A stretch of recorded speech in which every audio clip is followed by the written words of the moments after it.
Sun Wukong was infamous for his rebellious spirit and fighting prowess. Upon completion of his world-renowned journey to the west, he would be named the victorious fighting Buddha. However, I believe that his greatest strengths were his cunning mind and his mischievous nature. It was these two qualities that ultimately led to the greatest deception of all time, and one that even deceived you as the player. Come with me on a journey where lies and misdirection are painted as facts, a journey that unveils the true hidden story of Black Myth Wukong. But before we explore the monkey behind the myth, it's time to give credit where it's due. Kudos to Armando Morales 4798 for locating the Easter egg in the previous thumbnail. If you look closely, you'll see Sun Wukong's signature staff on the right border. If you're new to the channel, I've started playing a game with viewers where I hide an Easter egg in the thumbnail of each of my videos. The first person to state what and where it is in the comments gets a shout out in the following video. Now, back to the matter at hand. During Sun Wukong's journey to the west, he was tasked with protecting a Buddhist monk on a pilgrimage to collect the sutras.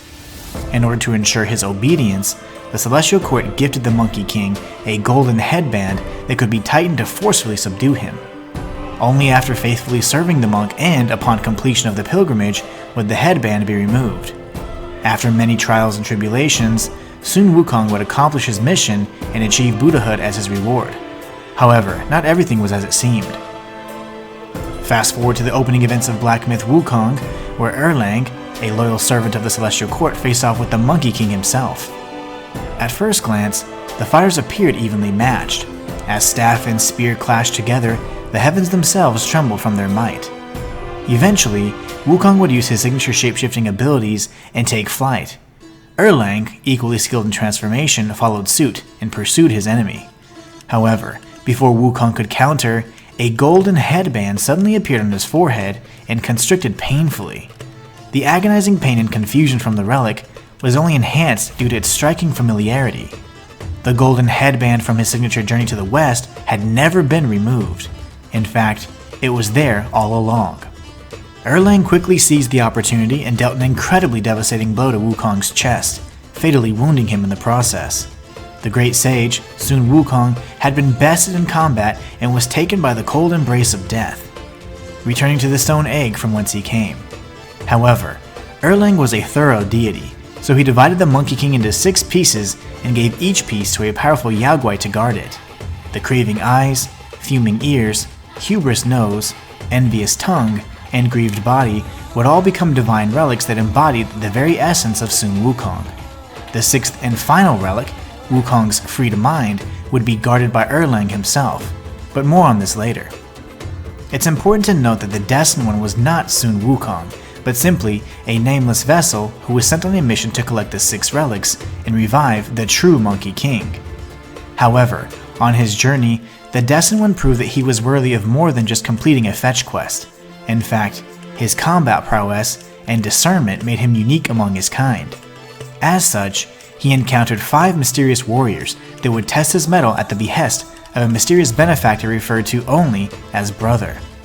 The white-clad noble, the yellow-robed squire, the green-capped martial artist, the venom Taoist, and the pale-axe stalwart were specially selected to determine if the Destined One was truly a worthy vessel.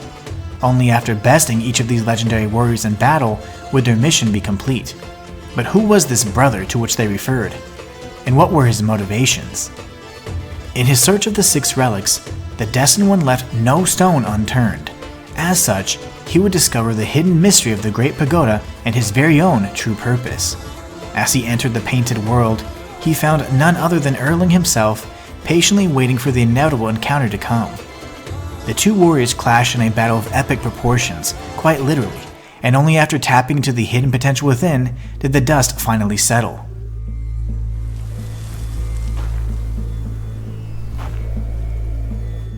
After one final punch, Sun Wukong's freed mind was released, and Erlang unveiled the master plan he had played a key role in.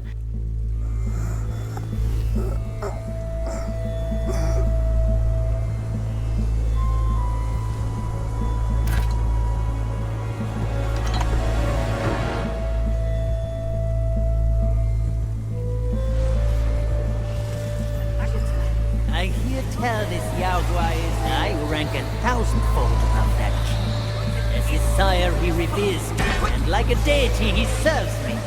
How I'm his slave. Kindly chant the loosening spell and release that, Tathagata, so that you can take back my headband and I can be free. The court. That Yaguai said he knew somewhat. Surely he's no mere mortal. He must be somebody from the court. Great. The journey ends here. Those eyes to bring them down. Watch me rip it off and break free.